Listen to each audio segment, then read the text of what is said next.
heute möchte ich ein Video mit euch teilen, was ich ziemlich spontan aufgenommen habe letztens bei einer Ketamin-Erfahrung, die ich hatte. Wenn ihr euch für Ketamin interessiert, dann empfehle ich euch ein Video, was ich schon vor ein paar Wochen hochgeladen habe. Das heißt, wie fühlt sich Ketamin an? Der Link ist auch in der Videobeschreibung und da spreche ich ein bisschen allgemeiner über die Ketamin-Erfahrung und erkläre einfach, wie sich das so anfühlt, was da die Risiken sind und auch ein bisschen über die aktuelle Forschung. Das Video hier ist einfach nur entstanden, als ich auf Ketamin war, und ich hatte eine sehr, sehr schöne Begegnung mit einem Marienkäfer während dieser Erfahrung und habe dann ganz spontan die Kamera angeschaltet, um einfach so ein bisschen meine Gedanken festzuhalten, und ich habe mir gedacht, das könnte vielleicht interessant für euch sein. Ich möchte darum bitten, dass ihr euch bewusst darüber seid, dass das etwas extrem Persönliches und Intimes ist, wenn man sich selber während einer solchen Erfahrung filmt. Und die Tatsache, dass ich das jetzt hier ins Internet stelle und mit euch teile, ist ja nicht so einfach für mich. Also sich selber zu filmen, während man eben auf Drogen ist, und das dann auch noch ins Internet zu stellen, könnt ihr euch vorstellen, dass man da ganz schön Hemmungen hat, das zu tun. Aber ich tue das eben, weil ich denke, dass vielleicht einige von euch davon irgendwie profitieren können, dass es vielleicht interessant für euch sein kann, das mal zu sehen. Und ich möchte außerdem erwähnen, dass ich auch durch dieses Video auf gar keinen Fall Ketamin oder Drogen im Allgemeinen in irgendeiner Weise verharmlosen möchte. Ketamin hat ein sehr hohes Suchtpotenzial und es gibt einige Gefahren, die damit zusammenhängen. Und ja, ich möchte euch generell eigentlich eher davon abraten, diese Substanz zu konsumieren. Wenn es euch interessiert und ihr irgendwie Lust habt, das auszuprobieren, dann wie immer der Tipp und der Hinweis, dass ihr euch ausgiebig informiert, bevor ihr sowas macht. Und dazu findet ihr auch ein paar Links in der Videobeschreibung. Ja, so viel dazu. Genau, ich lasse euch jetzt einfach mal an meiner Ketamin-Erfahrung teilhaben, und ich bin gespannt, was ihr dazu in die Kommentare schreibt. Mich würde insbesondere interessieren, wenn ihr selber schon Ketamin-Erfahrung hattet, wie eure Erfahrungen damit waren und ob ihr diese Gedanken oder die Sachen, die ich sage, in dem Video jetzt irgendwie nachvollziehen könnt. Und ja, teilt doch einfach eure eigenen Erfahrungen mit Ketamin oder schreibt, was ihr dazu so denkt. Und wenn euch das Video gefallen hat, würde ich mich wie immer freuen, wenn ihr das Ganze teilt, liked und falls ihr neu hier seid, den Kanal eventuell abonniert. Und ja, ich will nicht weiter drum rumreden. Viel Spaß mit diesen paar Sequenzen aus meiner Ketamin-Erfahrung.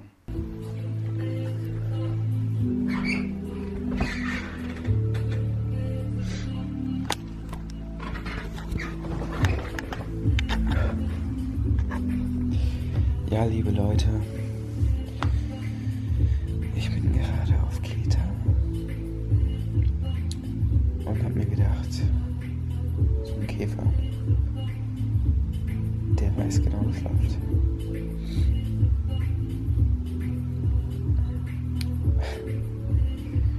Das Leben und das Sein ist einfach nur so krass. Und ich finde es immer wieder spannend und interessant, in diesem Ketaminzustand, wie sich durch diese Dissoziation so eine absolute Absurdität und Profanität des Seins einstellt und einem eben bewusst wird, dass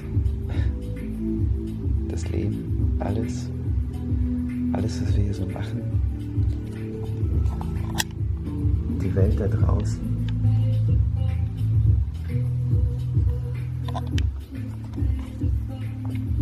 was das alles einfach für ein Spiel ist, für ein belangloses Spiel der Formen in der Ewigkeit.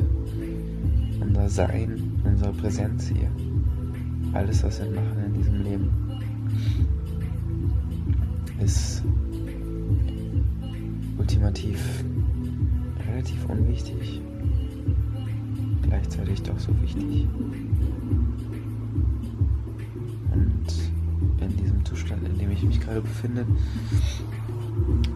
ja, da ist mir das eben besonders klar und ich sehe das Leben und alles, was passiert, als eine Art Vision, ein Traum, etwas, was mit uns allen irgendwie geschieht, aber so richtige Kontrolle darüber, was passiert, hat eigentlich keiner und braucht doch keiner. Es ist einfach alles, wie es ist. Es ist alles vollkommen okay, so wie es ist. Und es ist wunderschön. Ja, es ist wunderschön, so wie es ist. Genau so wie es ist. Mit all der Scheiße, all dem Leid, all der Traurigkeit. Ständig. Ständig so viel Leid und Traurigkeit. Aber es ist okay. Es ist nur ein kurzer Moment. Ein ganz kurzer Moment. Ich habe mich auch gerade in diesem Zustand an vorherige DMT-Erfahrungen erinnert und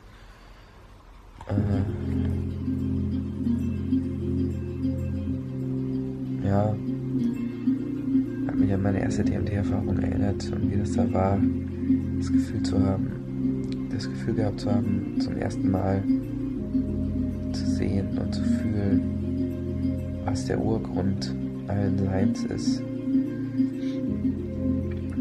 und die Schönheit in der Komplexität und gleichzeitig Einfachheit der ganzen Sache zu sehen.